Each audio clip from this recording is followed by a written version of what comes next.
What's up, guys? This is Jeremy with the Armory Life. I've got Rob Orgel here from ER Tactical, and we're going to be getting to know Rob a little bit here on this road trip. Tell me your background on kind of what qualifies you to be an instructor. That's a good question, and actually I'm really glad you asked. I feel like in today's society there's a lot of people appointing themselves as instructors, a lot of online certifications, which are probably not healthy. And in the end, it gives you people who are capable of running a safe range, hopefully, but not definitely. And then in the end, if we graduate the safe range without being hurt, then we go into potentially a gunfight. And range safety is easy. Gunfight safety is very difficult. And if we're not preparing for that gunfight safety during our range safety situations, we're really putting ourselves at a disadvantage. I've got a lot of examples about that, but I won't dive too deep in that. Instead, I'll talk about my background first.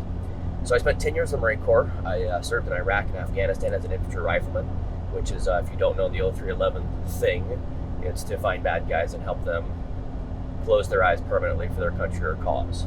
After 7 years of doing that, the Marine Corps said, you're going to be a combat instructor now. Now, as you can guess, I didn't choose that job because that's a very hard job. It's kind of one of the unsung heroes of the military. When you look at what it takes to graduate boot camp, that's very taxing on the recruit who graduates. It's also very taxing on those drill instructors who are up 19 hours a day running those students.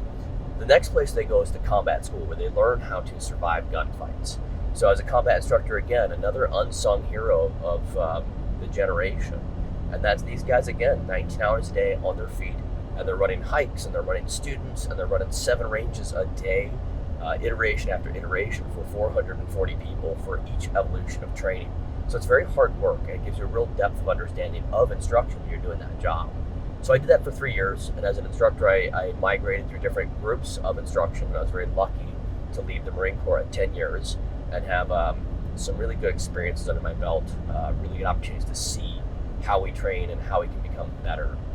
Shortly after I started being a combat instructor, my peers noticed I had a little bit of a knack for teaching and articulancy. So with a little bit of a push, I opened my own logo, Emergency Response Tactical. That's this guy right here. And I opened that in 2012, so it's been 8 years. And under my logo, I've taught all different types of people from military law enforcement, specialty law enforcement groups, and the list goes on. When I got out of the Marine Corps in 2014, I got an email from a 3-letter group I had not heard of before that asked me if I wanted to go back to Iraq for a lot more money than what the military was paying me, and I agreed to that. So I worked for that 3-letter group for 4 years, and I was a PSS FI, which stands for Personal Security Specialist and Firearms Instructor. So the PSS guys kind of start picturing the beards and machine guns and up-armored Suburbans, and then the FI is the firearms instructor. So a lot of those guys with their beards and machine guns have very specialty backgrounds. Some of them are, advanced law enforcement, and then a lot of them are specialty military. The groups you're probably thinking of already, it's those type guys. So it's my job to educate those guys in, one, retaining their minimum weapons qualifications, and 2, training them beyond the point of where they stand today.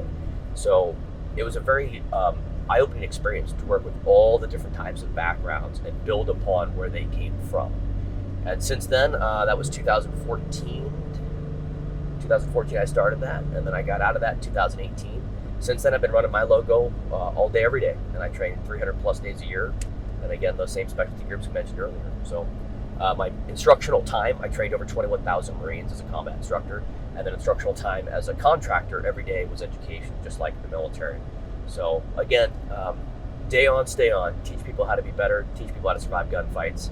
And what I learned was my heyday was not kicking indoors with finding bad guys on foreign soils. My heyday was teaching people how to survive those situations. Yeah, that's a worthy cause, man. I mean, I can only imagine the stress undergoing that, and without understanding exactly what to do, when and how to be confident and competent with that firearm, and how to be safe and tactics and whatnot. Jeez, dude. That coming home alive is the most important thing for those dudes. Absolutely. It's the mentorship. Each person I train, I see them as a younger family member.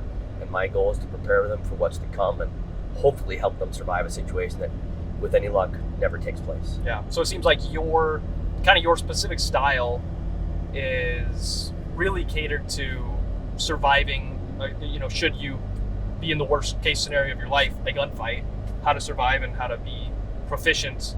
That seems kind of like that's your flavor. Absolutely, yeah. It's kind of in the concept of emergency response tactical. Yeah. Your emergency, we think to like our body being under duress, and that fight or flight, and dialing 911, and even how hard that task can be because we don't get to practice it. And if we got to practice that from time to time, we'd be more proficient. So it's the emergency and then how we physically and mentally respond to these circumstances in this tactical environment. Right. So what do you enjoy the most about firearms instruction and being a trainer? I would have answered you differently 6 months ago. And only in the last 2 years have I really seen a new side of firearms instruction. And that is, there's so many guys that can teach you the fundamentals of accuracy, grip, stance, draw, all those basic things that we spend so much time practicing, and then we stop talking about it because we want to move past them. But what I found very interesting about my job, now more than ever, is it's my job to step inside of someone's head. And when they mess up their draw and they bring their gun across their lap to do some kind of a drill, all we can think about is how I just flagged my legs with my gun. And we've taught ourselves to think that way about what we just did wrong, not what we need to do right to survive the situation we're in. And in this textbook world of I'm square to my target and I draw my gun and I begin fighting because I've laid everything out as such, isn't how our gunfight goes. And this is why when we think of our worst drills or our slowest times, it all started with a poor draw. And from that draw, we're in our head about, I don't have a proper grip. Well, I'm going to finish the drill anyways. We draw, we present, and we place horrible shots. And instead, we have to think about, yes, I flagged my legs. Next time, I'll do better. But right now, I need to stay alive in the circumstance, not worry about the safety hazard I just created in my already dangerous moment. And that's where I've incorporated something into my education of finishing the drill. No matter what it takes, finish the drill. And what that means is when you draw your gun to fire 2 rounds and you go to slide lock, you say, oh, it's time for a reload. And you stop, you put your gun down, you fill another magazine. Finish the drill. Whether that means do your reload as emergency as possible, if that means you did your draw wrong and you want to reset and start from the beginning again, don't. Because a little trend we learned in the military was people would get shot and they would fall over and ask for help because they weren't being trained to finish the fight. They were being trained to ask for help. And a good example is you look at a Marine who's jaw-jacking and filling his canteen, and you walk over and say, fall over, you're a casualty.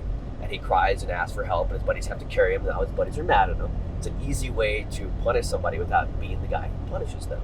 But what you're instilling in this person's body is that when they're hurt, it's okay to lay down and ask for help. And we need to change that. We need to, as a community, look at whatever it takes, finish whatever it is I started out to do, whether that's a 3-mile run, whether that's a failure drill, whether that's a multiple target engagement. Don't let how it went wrong get under your skin. Finish the job. Yeah. I noticed that, especially, of the classes I've taken, it's like you're sitting here trying to think of everything you're doing. And, in life, when we're especially under instruction and we mess something up, our initial reactions go, oh, man, I'm sorry I messed that up. And it's like breaking that habit of just stopping and realizing it's in your head, like I messed that up, and just saying, okay, cool, I'm going to power through and teaching yourself to not do the default, oops, let me redo. Yeah, let me reset everything perfect to how I want, right? So we can begin this scenario. Right. And we have to know, as this defensive shoot situation, we are not ambushers, we are ambushees. Yeah. Which means we don't get to set an ambush on the side of the road and wait for the enemy to walk onto the X and open up with belt-fed machine guns. Right. Instead, we're the guy who takes our eyes away from what's going on around us to tie our shoe and set down our weapon, and then somebody says, this is my chance. Right. So instead of a textbook start with whatever it is you need to. So you do a ton of different classes with a ton of different style firearms. What is your favorite class to instruct and why? That's a good question. Can I cheat and give you 2 answers? Please. Okay. My favorite is long-range precision. The reason I like long-range precision so much is because it's always a 4 or 5 day class, which means I'm getting to spend a lot of time with people and kind of laying out some very serious groundwork so that they can translate to all other weapons in their future. So just getting that level block of time and then wrapping up the training with shooting 1,000 yards, and when the rounds go where they're supposed to go, the feeling of success and reward, and then when the rounds go where they're not supposed to go, but we know why they went there. Yeah. To me, that's very rewarding to see people do, because let's be honest, long-range shooting, it gets very frustrating very quick when we don't know where rounds went. I've seen it. It's expensive, and it's not fun. The other one is the women's pistol class. I've been doing more and more of that lately with everything going on and society kind of crumbling in its own way. But the reason I like the women's pistol class so much is because it's a great vessel for me to reach out to a lot of people. It doesn't make a lot of money because it's a very low course fee and it's only a 4-hour class.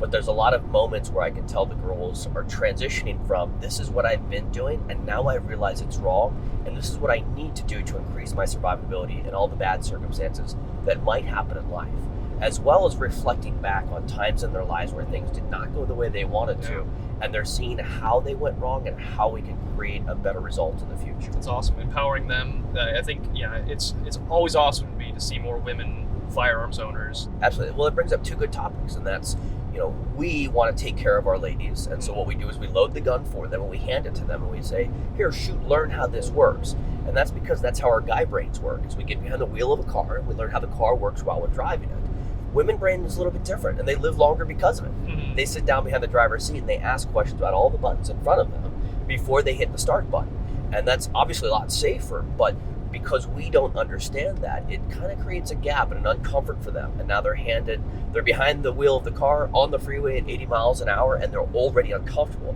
And we were trying to set the exact opposite scene. So it's good to let them do a women's training class that's designated for women's training, for that stream of thought and a depth of understanding before we ever put our hands on the firearm. Tell me a real world experience, probably from your time in the military, that kind of gives you credence to be an instructor that has shown, you've experienced something that you teach regularly. Absolutely. That's a good question. And we all like telling our war stories of our best results and of our longest range kill and of our precision rifle engagement and all this fun stuff behind a belt fed because it's sexy and it's what we want to hear. But the truth is, my best story is not sexy at all. My best story was during an escalation of force.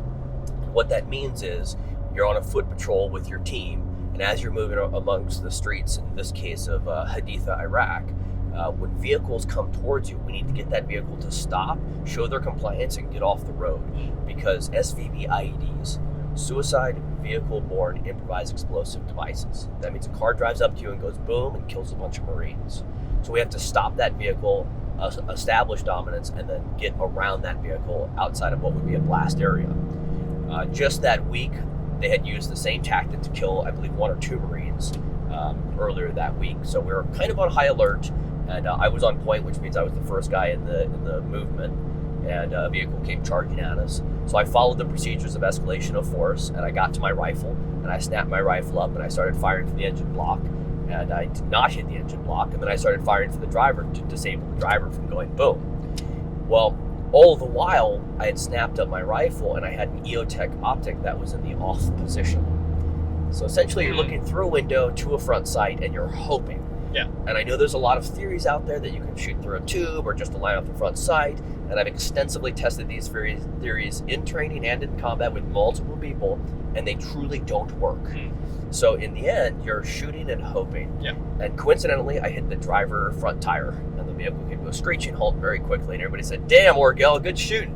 And I said, "No lies, guys, I was shooting for the driver. My EOTech was off. I can't keep my EOTech on all hours of patrol. So you have to turn it on when you need it." And what that translated to me is I was lucky to have survived that situation.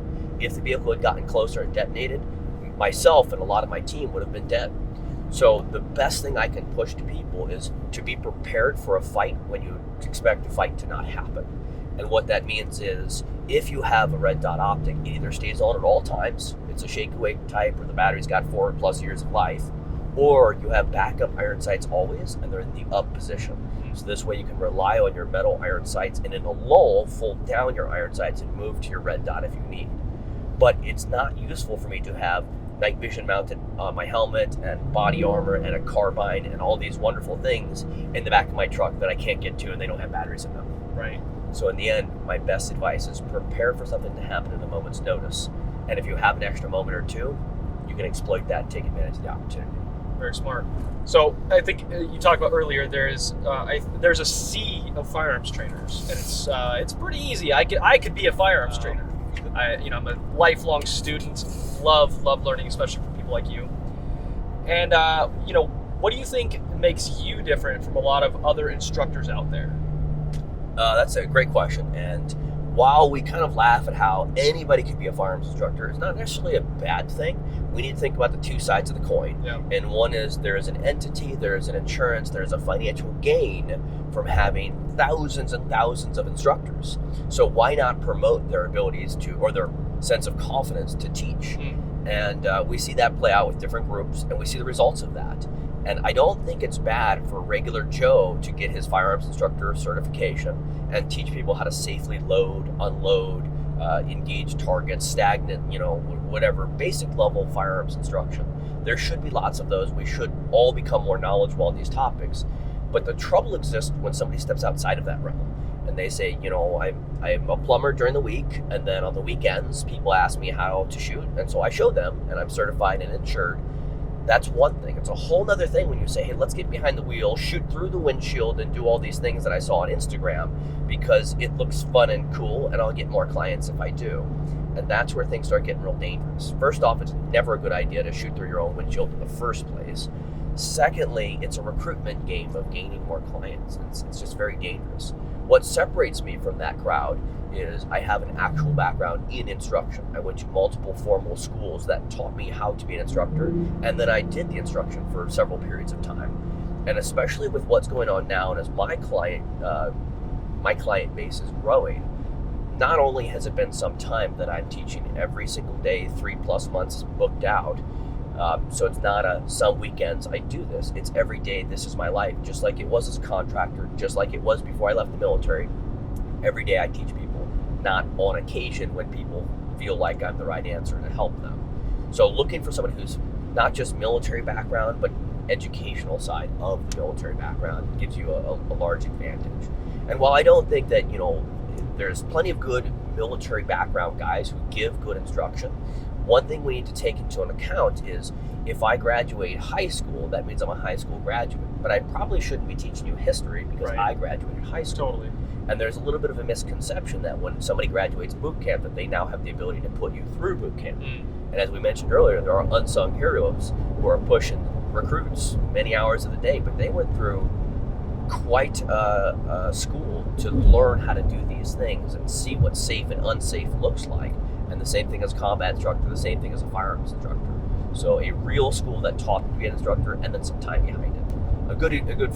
A fun story about that is more and more I've got doctors and all different types of backgrounds, and I use this doctor example, and every doctor I've worked with has shook his head and agreed with me on this theory, which sounds offensive, but it seems to be pretty darn accurate. And I can use it also because my pops was a doctor, so I can abuse that little card. And that is, doctors go to a school to become a doctor. In the firearms industry, there's no school people are going to become firearms instructors. Right. After a doctor becomes a doctor, he goes and he interns for a long time, and he does basically on-the-job training. And again, the firearms instructor of our community are not doing that. And then when the doctor is cut free of his leash and he can do his own thing, prescribe his own medication, treat patients on the fly, he's going to have some whoops-a-daisies. And people are going to suffer maybe for the rest of their life or maybe end their life. And then he's going to see, oh, right, that's why we don't do that. And then he'll become a good doctor through his experiences. Yeah. So now look at this 1 weekend a month guy who didn't do any of that education and now occasionally teaches people how to use a gun. Yeah. His spectrum of knowledge is going to be very small. As just a regular person seeking, hopefully seeking instruction, it's very difficult to understand what is good and what is a improper instruction. I think that's a tough thing for people to understand. And as we know, the sexy, running a carbine around a vehicle and all these things may seem really cool, but is it at that point, or that person being, I guess, safe about it? And I totally agree with you. And something to think about is, like you said, we see this all the time. And every day I'm on the range, I make it a point to walk to the furthest restroom and back so I can see what the bays to my left and right are up to, because I run classes on one of the busiest and largest ranges in the U.S., and that's Betty Avery Shooting Range. And just about every single day, I see somebody out there teaching something that they're maybe not so qualified to be teaching, and the scenario is relatively dangerous, and they're putting lives at stake in the training, and they're putting lives at stake of the people in the bay next to them. So it's a very toxic environment when, as you said, I don't know that this guy doesn't speak Chinese, because to me, it looks like he's speaking Chinese, and I don't know what Chinese sounds like. Right. So I buy into it. But then when you put those instructors near somebody else who claims they speak Chinese, the truth will come out. And how do we know that from a consumer perspective? And the answer is research that background. Figure out where they were, what they did. If they're a plumber on the 7 days a week, or I'm sorry, if they're a plumber 5 days a week, that's fine, but know that about that person. Don't buy into, I was the special operations rappel from helicopter shoot machine gun guy, because that seems really sexy. A lot of the time that's not necessarily true. Again, not always necessarily a qualified instructor. And then can we check? How do we find out? And I can tell you there are 3 different people on the range that I work at that I know have false backgrounds, but their consumers don't know that because they wouldn't be their consumers if they did. So vet the background and check, not just vet it, not just read into what they say, but see if you can fact check it. So Springfield Armory, what is your, what are maybe some of your favorite firearms from Springfield that you've had the pleasure of using? I have to say, nostalgic. One of the most nostalgic looking guns is the M1A. Its history, its beefiness, its lack of recoil, because of all of those things, even its manual of arms is very sexy. Also, I think what makes them shine so much is they were so predominant back in a time when AR-10s were not reliable. And to have a 308 that cycles with 20 rounds with no issues and locks on the last round, that to me is enough to make it stand out. The accuracy some of those things have created in the past is also very noteworthy. And we just did that shoot not too long ago, where we shot the M1A loaded 6.5 Creedmoor, and we brought it to 1,000 yards with an 8-inch group. And a gas gun going those kind of distances, gas piston if you want to call it such, that's impressive. And not only that, making an 8-inch group with the mild winds we were dealing with that day, that's impressive even for a bolt action rifle. Sure. And even how long ago that was manufactured, designed, thought of, and still standing the test of time today. Certainly. And it's had some tweaks since then. Sure. But I mean, still an outstanding rifle. And yours was darn near factory. I mean, we didn't do any modifications to it except throw an optic on it and melt down behind it, gain a 0 and test it. So certainly the M1A has got its place in the world and our hearts as well. But the 1911, my favorite of theirs, the Springfield operator coat. That's, just the look of that thing is just mean. It's super sexy gun. Absolutely. Every collection needs its 1911. Yes. While I'm not necessarily into carrying a 1911, certainly we've got the obligatory 1911 hanging up there. They've also been killing it with their Saints. They released that new Edge, the competitive model with a nice muzzle brake on it, a slimline rail system. And a lot of that is out-of-the-box solid guns. Right. One of my favorite things about those Saints is when I run carbine classes. I mean, lately, not so much with C19, but before that, I would run 500 rounds per shooter in one day. Yeah. And there are a few guns that you can put 500 rounds through in these austere environments where we're getting on our sides and we're getting up to a double kneeling, and then we're moving from barricade to barricade, and we're putting a lot of abuse and heat, not to mention carbon, to these weapons. And by the end of the day, even some of the higher end rifles are not running so well. All the Saints that have come through the class, I can't think of one of them that hasn't graduated without almost no issues. That's awesome. That's super rare. That speaks a lot to that. I've done those classes and I've seen a lot of things. One of my favorite things is seeing, there's a lot of stuff that I see on Instagram and I'm like, that's really cool. And I might have one on hand and I bring it to the class and we find out real quick that cool little item did absolutely nothing but hamper the ability of the firearm. And so it's cool to see what does and what doesn't work, and you realize that by doing these classes where you're shooting 500 to 1,000 rounds in a day. So definitely abusive, cool. And it's outside the norm. A lot of us, we say we're prepared because we go to the shooting range, we run 20, 50, 100 rounds through our rifle, and we shoot a piece of paper and we feel accomplished. It's hard to step outside of that realm and get pushed into real tactical environment situations where we're, again, manipulating the weapons in ways we haven't. We don't load our weapon or reload our weapon while we're in the prone because we'd rather load it than get in the prone. Totally, yeah. We paint this picture of what we want and what we think combat should look like. But when we really see it play out, you're right, there's so many weapons and so many bells and whistles that don't help us in these scenarios. The training is really what it comes down to. Yeah, absolutely. What is your biggest pet peeve? And I'm sure there's probably a list, but what is your biggest pet peeve in the firearms industry right now? Or just in general? Oh, wow. That's... How long do I have? Give Give me an hour. Well, so I think the industry has a great drive to push us into buying the next item, and we also think that tomorrow will be better when I have, and that's kind of human nature. Yeah. It's also a little bit of man brain that this next gun will be my best, and it will be my training tool, and it will be etc. And when I do a class, people say, I'm going to go buy this for the class. You know, just because you spent the money in the class, we assume now we need to spend all this money on gear. It's the fun part. It is. And now we've got a great excuse to go shopping. But in the end, I would much rather people show up with as little gear as possible. And if they're thinking about buying gear, wait till the class and then understand that piece of gear and if it's valuable to us or not. Because it's very easy to spend thousands and thousands of dollars on equipment that's not going to help us. Yeah. So in the end, I would push the industry to certainly have your gun or two, but don't buy 25 guns before you think about training with one. Yeah. Because when we go into our bag of golf clubs and we say, I need a golf club to defend my life right now, and I like all of these, but I've never trained with any of these, it's hard to decide which one to pick up. Yeah.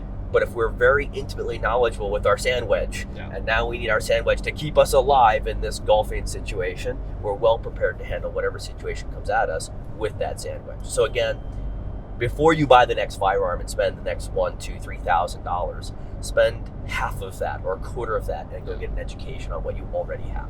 Love that.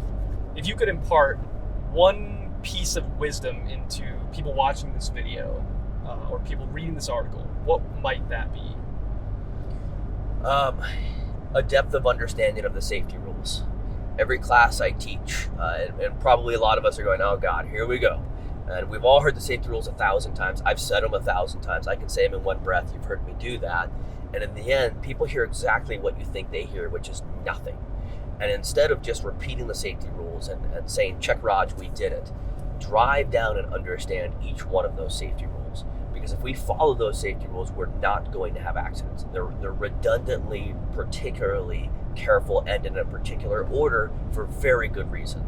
So when we understand our safety rules, we can prevent a lot of accidents from happening. Because no matter how cool guy background you have, firearms in your house are substantially more likely to hurt somebody you love than a home intruder. Right. So don't negate any of those safety rules because of a background or because of a circumstance.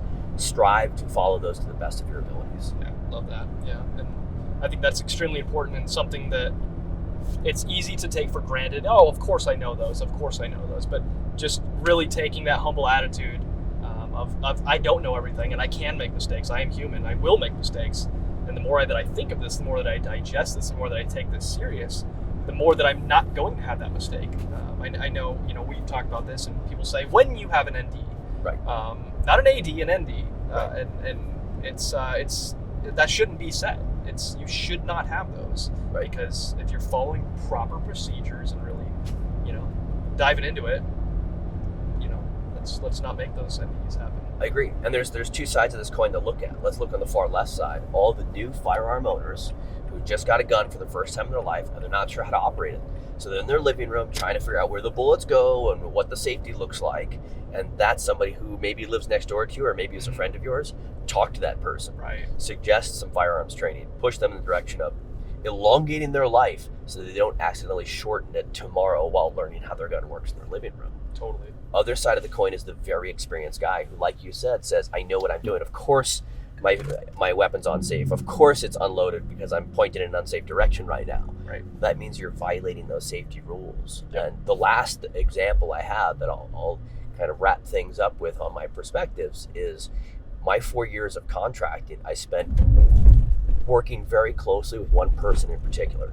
And if somebody was going to smoke somebody to protect me or catch me making a mistake so I don't get hurt or hurt somebody else, it would have been this guy, and vice versa.